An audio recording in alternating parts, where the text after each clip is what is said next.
Hello viewers, তো এখন দেখাবো আপনাকে কীভাবে ব্যাকগ্রাউন্ডটির উপর কালার অ্যাড করবেন বা কালার দেখতে সুন্দর লাগে ওইরকম কীভাবে ইউজ করবেন। তো সম্পূর্ণ ভিডিও দেখাবো। তো আপনারা প্রথমে ব্যাকগ্রাউন্ডটি সিলেক্ট করে দিবেন বা দৃশ্যটি। তো ভিউয়ার্স সিলেক্ট করে দেওয়ার পর এরকম আসবে, এরকম আসার পরে এখানে ক্লিক করে দিবেন অ্যাড ফটোতে, তারপরে ক্লিক করে দেবেন কালারে। কালারগুলো গুগলে কিন্তু পাওয়া যায়, তো আপনারা ডাউনলোড করে নেবেন। ফুল স্ক্রিন করবেন। ভিউয়ার্স ফুল স্ক্রিন করার পর ব্রাইটনেসটা কমিয়ে দিবেন।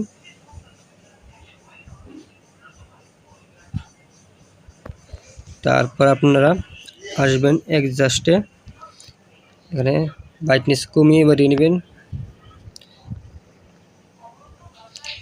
তারপর ভিউয়ার্স এখান থেকে আপনারা অসংখ্য কালারিং ইউজ করতে পারবেন খুব সহজে।